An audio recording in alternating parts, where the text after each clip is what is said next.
welcome to the third video in the series about enzymes, and today we're going to be looking at rates of reaction and how different conditions can affect enzyme controlled reactions. So one of the first things that you can do to measure the effect of the enzyme is you can compare an uncatalyzed reaction with a catalyzed one and then see how quickly it happens with and without. And we know that enzymes can increase the rate by which something happens by 10 to the power 8 to between 10 to the power 8 and 10 to the power 26, so a huge difference. And if you think about it in terms of the reactions happening inside your body, 10 to the power 8 is essentially it's 100 million, so that's a huge number. 10 to the power 6 is a very, very big number, and so the increase in rate is enormous, and so none of the reactions in your body would be happening at all without enzymes.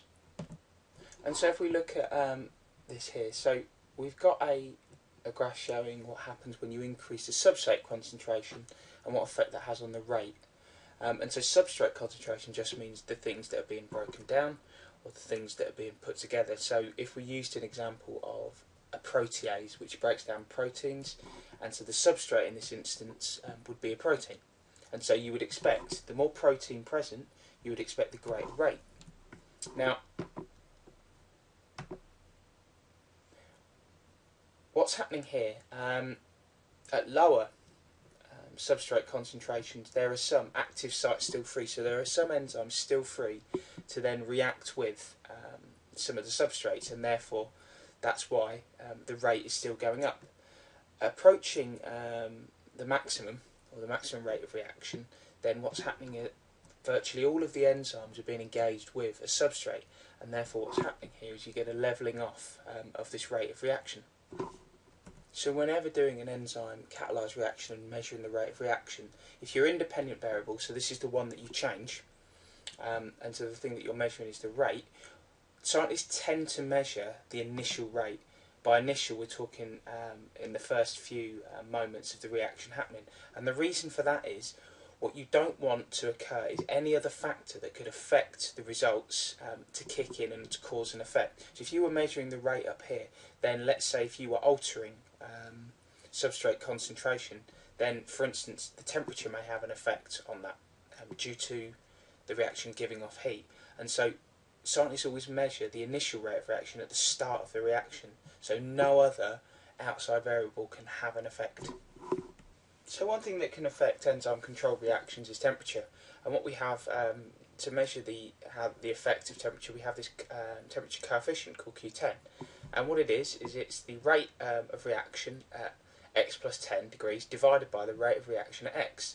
And so for values between 0 and 40 degrees Celsius, that gives us a value of 2. To really understand this, we need to look at a temperature and rate of reaction graph. So here what we have is the temperature along the x-axis and the rate of reaction at the y, and we have a line here that shows basically the rate of reaction and how that differs at different temperatures. Now you have here obviously the optimum temperature for this reaction, and if we think back to our coefficient that we just looked at, essentially what it's showing is that the rate doubles every 10 degrees Celsius that you increase by.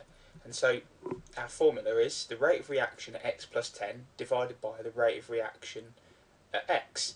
And so what you'd expect going up to 40 degrees is the rate of reaction at x plus 10 to be greater, or to be double in effect, what the rate of reaction at x would be.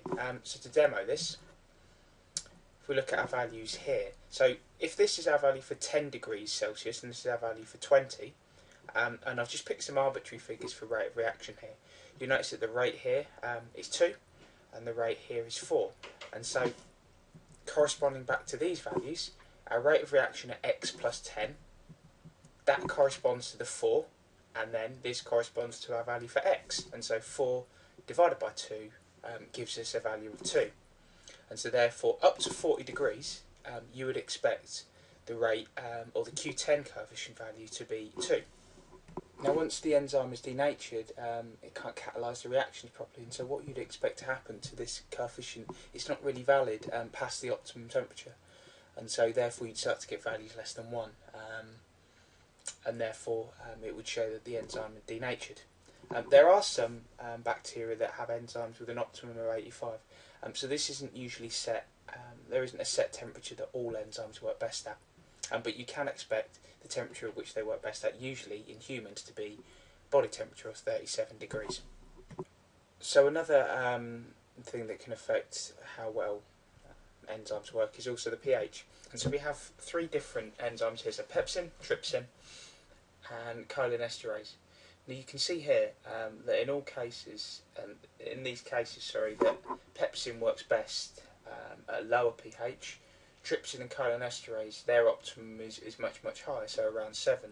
And so we can assume, therefore, that pepsin works best in an acidic environment, so you'd expect it to work in something like the stomach.